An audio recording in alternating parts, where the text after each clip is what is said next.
ದೇವರಾಗಿರುವ ಯೇಸು ಕ್ರಿಸ್ತನ ನಾಮದಲ್ಲಿ ಮತ್ತೊಮ್ಮೆ ಈ ಸಂಚಿಕೆ ಮೂಲಕ ನಿಮ್ಮನ್ನು ಸಂಧಿಸುವುದರಲ್ಲಿ ಬಹಳ ಸಂತೋಷ.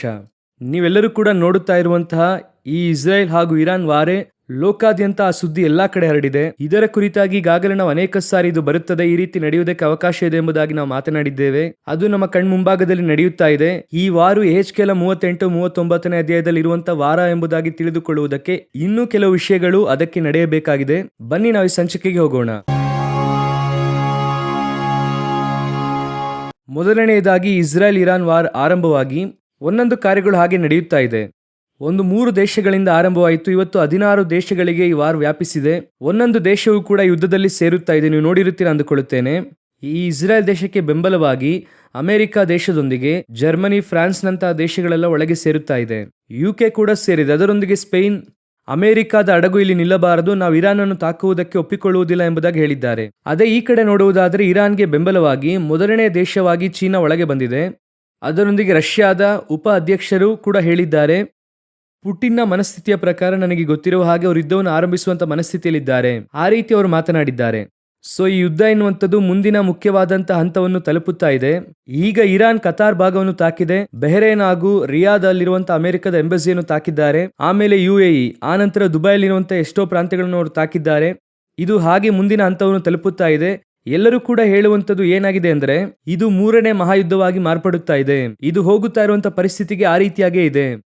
ಸೊ ಯುದ್ಧದ ಪರಿಣಾಮ ಏನಂದ್ರೆ ಇರಾನ್ ನಲ್ಲಿ ಮಾತ್ರ ಈ ವಿಡಿಯೋವನ್ನು ನಾವು ತೆಗೆಯುತ್ತಾ ಇರುವಾಗಲೇ 1000ಕ್ಕೂ ಮೇಲ್ಪಟ್ಟ ಜನ ಸತ್ತಿದ್ದಾರೆ.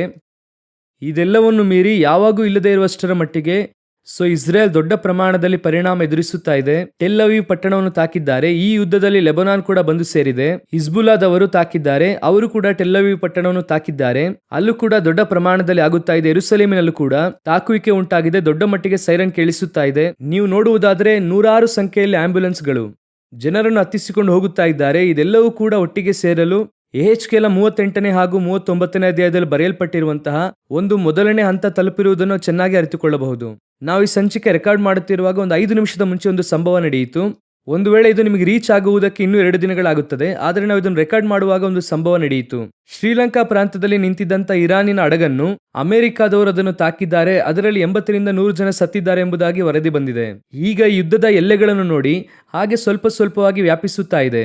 ಶ್ರೀಲಂಕಾದಿಂದ ಮುಂದಿನ ಪ್ರಾಂತ್ಯ, ಒಂದು ವೇಳೆ ನಾರ್ತ್ ಕೊರಿಯಾ, ಈಗಾಗಲೇ ಅವರು ಇರಾನ್ಗೆ ಅವರು ಬೆಂಬಲವಾಗಿ ಇದ್ದಾರೆ. ಸೊ ಇವರೆಲ್ಲರೂ ಕೂಡ ಜಾಯಿನ್ ಆಗುವುದಕ್ಕೆ ಅನೇಕ ಸಾಧ್ಯತೆಗಳಿದೆ. ಒಂದು ವೇಳೆ ಈ ಸಂಚಿಕೆ ನಿಮಗೆ ಪ್ರಸಾರವಾಗುವಷ್ಟರಲ್ಲಿ ಈ ಪರಿಸ್ಥಿತಿ ಇನ್ನೂ ದೊಡ್ಡ ಮಟ್ಟಿಗೆ ಬೆಳವಣಿಗೆ ಆಗುವುದಕ್ಕೆ ಅವಕಾಶ ಇದೆ. ಕಾರಣ ಎಲ್ಲಾ ದೇಶಗಳು, ಎಲ್ಲಾ ಗಲ್ಫ್ ದೇಶಗಳು ಬಹುತೇಕವಾಗಿ ಇರಾನ್ಗೆ ಎದುರಾಗಿ ಇದೆ. ನಾನು ಅರ್ಥ ಮಾಡಿಕೊಂಡಿರುವಂತದ್ದನ್ನು ಹೇಳುತ್ತೇನೆ. ಈಗಾಗಲೇ ಸೌದಿ ಅರೇಬಿಯಾ ಇಂತಹ ದೇಶಗಳೆಲ್ಲ ಅಮೆರಿಕಗೆ ಬೆಂಬಲವಾಗಿ ಇರುತ್ತಾರೆ. ಆದರೆ ಗಲ್ಫ್ ದೇಶಗಳಲ್ಲಿ ಕೆಲವು ದೇಶಗಳು ಇರಾನ್ಗೆ ಬೆಂಬಲವಾಗಿ ಹೋಗುತ್ತವೆ. ಇವರೆಲ್ಲರೂ ಕೂಡ ಧಾರ್ಮಿಕವಾಗಿಯೋ ಅಥವಾ ಸಿದ್ಧಾಂತಕ್ಕನುಸಾರವಾಗಿ ಇಸ್ರೇಲ್ಗೆ ವಿರುದ್ಧವಾಗಿರುವಂತಹ ಸಿದ್ಧಾಂತಕ್ಕಾಗಿಯೋ ಇವರೆಲ್ಲರೂ ಒಂದಾಗಿ ಸೇರಿ ಯುದ್ಧವನ್ನು ಸಂಧಿಸುತ್ತಾರೆ. ಇದರಲ್ಲಿ ಇನ್ನೂ ಕೂಡ 2 ಬಹಳ ಮುಖ್ಯವಾದಂತಹ ದೇಶಗಳು ಒಳಗೆ ಬರಬೇಕು. ಒಂದು ವೇಳೆ ಈ ಸಂಚಿಕೆ ನಾವು ರೆಕಾರ್ಡ್ ಮಾಡುತ್ತಿರುವಾಗ ಇನ್ನೂ ಬಂದಿಲ್ಲ, ಅವರು ಅನೌನ್ಸ್ಮೆಂಟ್ ಮಾಡಿದ್ದಾರೆ. ಅವರಿಬ್ಬರು ಒಳಗೆ ಬಂದ್ರು ಅಂದ್ರೆ ಯೆಹೆಜ್ಕೇಲ 38-39 ಕನ್ಫರ್ಮ್ ಆಗಿ ನಾವು ಹೇಳಬಹುದು. ಒಂದು ಟರ್ಕಿ, ಇನ್ನೊಂದು ರಷ್ಯಾ. ಇವೆರಡು ದೇಶಗಳು ಒಳಗೆ ಬರುವುದಕ್ಕೆ ಆರಂಭವಾಯಿತು ಅಂದ್ರೆ ಖಂಡಿತವಾಗಿ ಇದು ಒಂದು ದೊಡ್ಡ ಯುದ್ಧವಾಗಿ ಇದು ಮಾರ್ಪಡುತ್ತದೆ. ಟರ್ಕಿ ಒಂದು ದೊಡ್ಡ ಸೈನ್ಯ ಇರುವಂತಹ ಒಂದು ದೇಶವಾಗಿದೆ. ಟಾಪ್ 10 ನಲ್ಲಿ ಅವರಿದ್ದಾರೆ. ರಷ್ಯಾ ಕುರಿತು ನಿಮಗೆ ಹೇಳುವಂತ ಅವಶ್ಯಕತೆ ಇಲ್ಲ. ಸೊ ಈ ಯುದ್ಧ ಎನ್ನುವಂಥದ್ದು ಮುಂದಿನ ಹಂತವನ್ನು ತಲುಪುವಂತದ್ದಾಗಿದೆ. ಒಂದು ವೇಳೆ ಈ ಯುದ್ಧವು ವಿಸ್ತಾರವಾಯಿತು ಅಂದರೆ ಈ ಸಂಚಿಕೆಯ ನಂತರ ಮುಂದಿನ ವಾರದಿಂದ ಒಂದು ವಾರಕ್ಕೆ ನಾವು 2 ಸಾರಿ ಕೂಡ ಅಪ್ಡೇಟ್ ಕೊಡುವುದಕ್ಕೆ ಸಾಧ್ಯ. ನಾವು ಮುಂದಿನ ಸಂಚಿಕೆಯಲ್ಲಿ ಇದರ ಕುರಿತಾಗಿರುವಂತ ಅಪ್ಡೇಟ್ ಅನ್ನು ನಿಮಗೆ ಹೇಳುತ್ತೇವೆ. ಬನ್ನಿ ನಾವು ಮುಂದಿನ ವಿಷಯಕ್ಕೆ ಹೋಗೋಣ. ಎರಡನೆಯದಾಗಿ ಈ ಯುದ್ಧ ಒಂದು ಕಡೆ ನಡೆಯುತ್ತಾ ಇದೆ. ಅದರಲ್ಲಿ ಮಾತ್ರ ನೋಡುವುದಾದರೆ ಈ ಯುದ್ಧ ಆರಂಭವಾದಂತ ಆ ಕಾಲಘಟ್ಟದಿಂದ ಇರಾನ್ನಲ್ಲಿ ಮಾತ್ರ 99 ಸಾರಿ ಭೂಕಂಪ ಉಂಟಾಗಿದೆ. ಅದರಲ್ಲಿ 72 ಸಾರಿ 3 ಪಾಯಿಂಟ್ಗಿಂತ ಜಾಸ್ತಿ ಆಗಿದೆ. ಗರಿಷ್ಠ 4.3ರಷ್ಟು ಭೂಕಂಪ ಸಂಭವಿಸಿದೆ. ಇಷ್ಟೊಂದು ಭೂಕಂಪಗಳು ಯಾಕೆ ಈ ಒಂದು ವಾರದಲ್ಲಿ ಸಂಭವಿಸಿದೆ ಎಂಬುದಾಗಿ ನಾವು ನೋಡುವುದಾದರೆ ಅದು ಕೂಡ ಬಹಳ ಮುಖ್ಯವಾಗಿ ಎಲ್ಲಿ ನಡೆದಿದೆ ಅಂದ್ರೆ ಇರಾನ್ನ ನ್ಯೂಕ್ಲಿಯರ್ ಸೈಟ್ ಎಂಬುದಾಗಿ ಹೇಳುತ್ತಿರುವಂತಹ, ಅವರು ಹೇಳುತ್ತಿದ್ದಾರೆ ಇನ್ನೂ ನ್ಯೂಕ್ಲಿಯರ್ ಇದೆ ಎಂಬುದಾಗಿ ಇರಾನ್ ನಲ್ಲಿ ಯಾರು ಕನ್ಫರ್ಮ್ ಮಾಡಿಲ್ಲ. ಆ ಏರಿಯಾದಲ್ಲಿ ನಡೆದಿದೆ ಎಂದು ಹೇಳುತ್ತಾರೆ. ಇದೇ ಕಾಲಘಟ್ಟದಲ್ಲಿ ಅಮೆರಿಕಾದಲ್ಲಿ ಏರಿಯಾ 51 ಎಂಬುದಾಗಿ ಹೇಳುತ್ತಾರೆ.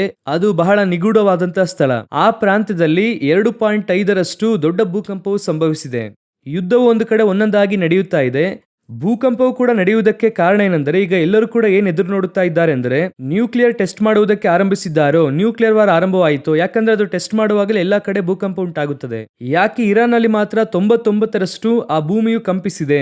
ಈ ಕಡೆ ಅಮೆರಿಕಾದಲ್ಲಿ ನ್ಯೂಕ್ಲಿಯರ್ ಸೈಟ್ ಇರುವಂತಹ ಪ್ರಾಂತದಲ್ಲಿ ಯಾಕೆ ಈ ರೀತಿ ಕಂಪನ ಉಂಟಾಗಿದೆ? ಅದು ಅಮೆರಿಕಾದಲ್ಲಿ ಬರುವುದಿಲ್ಲ, ಆ ಸೈಟ್ ಅಲ್ಲಿ ಬರುವುದಿಲ್ಲ. ಹಾಗೆ ಬಂದಿದೆ ಅಂದ್ರೆ ಒಂದು ಕಡೆ ನಾವು ಭೂಕಂಪ ಎಂಬುದಾಗಿ ಪರಿಗಣಿಸಿದರೂ ಕೂಡ ಇನ್ನೊಂದು ಕಡೆ ಎಲ್ಲ ವಿಜ್ಞಾನಿಗಳು ಏನ್ ಹೇಳುತ್ತಾರೆ ಅಂದ್ರೆ ಒಂದು ವೇಳೆ ಇವರು ನ್ಯೂಕ್ಲಿಯರ್ ಟೆಸ್ಟ್ ಅನ್ನು ಮಾಡುವುದಕ್ಕೆ ಆರಂಭಿಸಿದ್ದಾರೆ, ಆ ನ್ಯೂಕ್ಲಿಯರ್ ವೆಪನ್ಸ್ ಅನ್ನು ಅವರು ಲಾಂಚ್ ಮಾಡುವುದಕ್ಕೆ ರೆಡಿ ಆಗುತ್ತಾ ಇದ್ದಾರೋ ಎಂಬುದಾಗಿ ಮಾತನಾಡಲಾಗುತ್ತಿದೆ. ಸೊ ಮುಂದೆ ಭೂಕಂಪಗಳು ಇದು ಕೂಡ ಒಂದು ಗುರುತೆ, ಕಡೆಯ ಕಾಲದಲ್ಲಿ ಬರೆಯಲ್ಪಟ್ಟಂತ ಗುರುತುಗಳಲ್ಲಿ ಇದು ಕೂಡ ಒಂದು.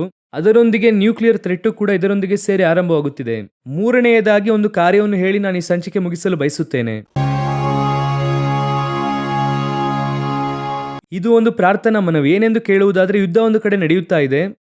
ಈ ಯುದ್ಧದಲ್ಲಿ ಸರ್ಕಾರಗಳು ಅಥವಾ ಈ ದೊಡ್ಡ ದೊಡ್ಡ ವ್ಯಕ್ತಿಗಳ ಆ ತೀರ್ಮಾನಗಳನ್ನು ಮಾಡುತ್ತಾ ಇದ್ದಾರೆ. ಆದ್ರೆ ಇದರ ನಿಮಿತ್ತವಾಗಿ ಬಾಧಿಸಲ್ಪಡುತ್ತಾ ಇರುವಂತದ್ದು ಅಧಿಕವಾಗಿ ಯಾರಂದ್ರೆ ಸಾಮಾನ್ಯ ಜನರು ಅಧಿಕವಾಗಿ ಬಾಧಿಸಲ್ಪಡುತ್ತಿದ್ದಾರೆ. ಯಾವ ದೇಶದ ಅಧ್ಯಕ್ಷರು ಅಷ್ಟು ಶೀಘ್ರವಾಗಿ ಸಾಯುವುದಿಲ್ಲ, ಆದ್ರೆ ಇರಾನಿನ ನಾಯಕರನ್ನು ಅವರು ಹತ ಮಾಡಿದ್ದಾರೆ. ಆದ್ರೆ ಬಹುತೇಕವಾಗಿ ದೊಡ್ಡ ವ್ಯಕ್ತಿಗಳು ಸೇಫ್ ಆಗಿರುತ್ತಾರೆ. ಸಾಮಾನ್ಯ ಜನರು ಅಧಿಕವಾಗಿ ಎಲ್ಲಾ ಯುದ್ಧದಲ್ಲೂ ಬಾಧಿಸಲ್ಪಡುತ್ತಾರೆ. ಸೊ ಅಧಿಕವಾಗಿ ಇದರಲ್ಲೂ ಕೂಡ ಸಾಮಾನ್ಯ ಜನರು ಬಾಧಿಸಲ್ಪಡುತ್ತಿದ್ದಾರೆ. ಅದೊಂದು ಪ್ರಾರ್ಥನಾ ಮನವಿ. ಅದನ್ನು ದಾಟಿ ನಿರ್ದಿಷ್ಟವಾಗಿ ನಮ್ಮ ಜನರು, ನಮ್ಮ ಕನ್ನಡದವರು ಅಂದ್ರೆ ಬಹುತೇಕವಾಗಿ ಈ ಪ್ರಾಂತ್ಯದಲ್ಲಿ ಅಬುದಾಬಿಯಲ್ಲಿ, ಬೆಹರೇನಲ್ಲಿ, ಸೌದಿಯಲ್ಲಿ ಅನೇಕರು ಇದ್ದಾರೆ. ಅನೇಕರಲ್ಲಿ ವರ್ಕ್ ಮಾಡುತ್ತಿದ್ದಾರೆ. ಅದರೊಂದಿಗೆ ಅವರು ಹಿಂತಿರುಗಿ ಬರಲಿಕ್ಕೆ ಆಗದೇ ಇರುವಂತಹ ಪರಿಸ್ಥಿತಿಯಲ್ಲಿ ಇದ್ದಾರೆ. ಫ್ಲೈಟ್ಸ್ ಇಲ್ಲ, ಬರಬೇಕೆಂದು ಅಂದುಕೊಂಡ್ರೂ ಆಗಲ್ಲ. ಅನೇಕರು ಮಕ್ಕಳೊಂದಿಗೆ ಕುಟುಂಬವಾಗಿ ಅಲ್ಲಿ ಇದ್ದಾರೆ. ನಾನು ಕೆಲವರೊಂದಿಗೆ ಮಾತನಾಡುವಾಗ ನನಗೆ ಬೇಸರವಾಯಿತು. ಅವ್ರು ಹೇಳಿದ್ರು, ನಾನು ನನ್ನ ಕುಟುಂಬವನ್ನು ಕಳಿಸಬಹುದು, ಆದ್ರೆ ನಾನು ಅಲ್ಲಿಂದ ಬರೋಕ್ಕಾಗಲ್ಲ. ಯಾಕಂದ್ರೆ ನನ್ನ ಕೆಲಸದ ರೂಲ್ಸ್ ಪ್ರಕಾರ, ಬಾಂಡಿಂಗ್ ಪ್ರಕಾರ ನಾನು ಇಲ್ಲೇ ಕೆಲಸ ಮಾಡಬೇಕು, ನನ್ನನ್ನು ಬಿಡೋದಿಲ್ಲ. ಎಷ್ಟು ದುಃಖಕರವಾದ ವಿಷಯ. ಅವ್ರು ಹೇಳುವಾಗ ಸಾಧಾರಣವಾಗಿ ಹೇಳಿದ್ರು, ಆದ್ರೆ ಅದು ನನಗೆ ಕಷ್ಟವಾಗಿತ್ತು. ಸೊ ಇಂತಹ ಜನರು ಅದರ ಮಧ್ಯದಲ್ಲಿದ್ದಾರೆ. ಅವರಿಗೆ ಯಾವ ಹಾನಿ ಉಂಟಾಗಬಾರದು. ಎಲ್ಲಾ ಪರಿಸ್ಥಿತಿಗಳ ಮಧ್ಯೆ ಪಕ್ಷಿ ತನ್ನ ಮರಿಗಳನ್ನು ಕಾಪಾಡುವ ಹಾಗೆ ದೇವರು ನಮ್ಮನ್ನು ಕಾಪಾಡುವವರಾಗಿದ್ದಾರೆ. ಅದೇನೇ ಆಗಲಿ, ಐಗುಪ್ತದಾದ್ಯಂತ ಉಪದ್ರವ ಬಂದರು ಇಸ್ರಾಯೇಲರನ್ನು ಕಾಪಾಡುವ ಆತನು ನಿಶ್ಚಯವಾಗಿ ಕಾಪಾಡುತ್ತಾರೆ. ಅದೇ ದೇವರೇ ನಮ್ಮ ದೇವರಾಗಿದ್ದಾರೆ. ಈ ಪ್ರಾಂತ್ಯಗಳಲ್ಲಿ, ಈ ಯುದ್ಧ ನಡೆಯುತ್ತಾ ಇರುವಂತಹ ಪ್ರಾಂತ್ಯಗಳಲ್ಲಿ ಇರುವಂತಹ ಎಲ್ಲಾ ಸಾಮಾನ್ಯ ಜನರಿಗೋಸ್ಕರ ಪ್ರಾರ್ಥಿಸಿರಿ. ಈ ಇಸ್ರಾಯೇಲ್ ಜನರು, ಇರಾನ್ ಜನರು, ಅಮೆರಿಕದ ಜನರು ಎಂದು ವ್ಯತ್ಯಾಸ ಇಲ್ಲ. ಎಲ್ಲರ ಪ್ರಾಣ ಹೋಗುತ್ತಾ ಇದೆ. ಸೊ ಅವರಿಗಾಗಿ ಪ್ರಾರ್ಥಿಸಿರಿ. ನಮ್ಮ ಇಂಡಿಯನ್ಸ್ ಅಲ್ಲಿ ಇದ್ದಾರೆ, ಅವರಿಗಾಗಿ ಖಂಡಿತವಾಗಿ ಪ್ರಾರ್ಥಿಸಿರಿ.